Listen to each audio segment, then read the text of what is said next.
where we should be. We have to be on our border. And I built, in fact, it was today, they finally put it up.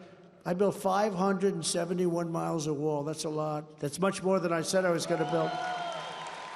I then bought another 200 miles that would have taken approximately 3 weeks. It was all set to install.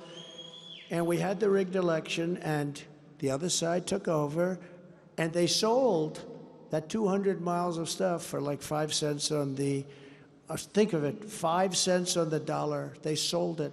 They sold this unbelievable, that was exactly what Border Patrol, I didn't want that particular wall. I wanted to use concrete plank going 40 feet up in the air, would have been fine, but they said no good.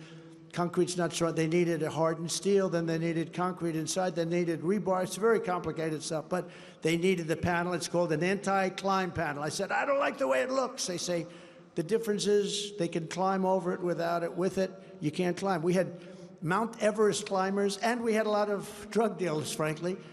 We said, give us your best climbers. And they couldn't get over the panel. We built I think it was 571 miles of wall.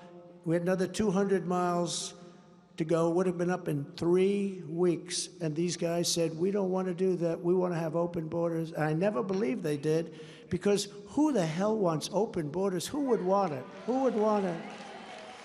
And they come in by the millions, and they're coming from jails and prisons. There's a slight difference, if you know that.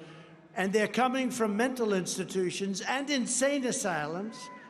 There was a man in the paper not so long ago, I guess a psychiatrist who worked in one of the mental institutions in South America, and he was sitting reading a newspaper. They were interviewing him. He said, you know, I've never had time to read a newspaper. It's a luxury because I work 29 hours a day. He was saying more than, I better check that, because, you know, when I say 29, meaning they worked more than 24. But if I say 29 without a perfect, you know, meaning more than 24 to you fake news people.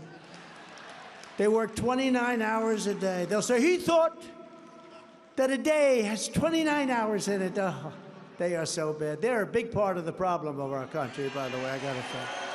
A big part, the fake news.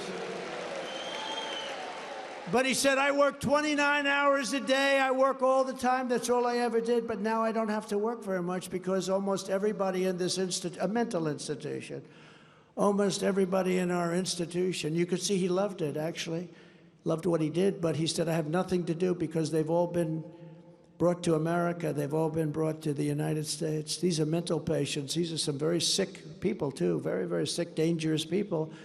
And he was complaining. He was not complaining. I mean, I think he understood it. But he said they won't be given the care that we gave him. He was a little, you know, torn, to be honest.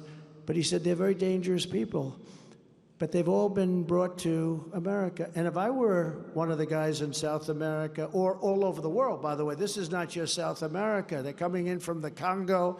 They're coming in from Africa, Asia, South America. They're coming from the Middle East. Many, many people are coming in. They're coming in from Yemen. We're bombing Yemen. Here we go with the bombs all over the place again. That will never happen. You know that Israel being attacked would never have happened. You know that Ukraine would never, ever have happened. Would never have happened. You know inflation would never have happened.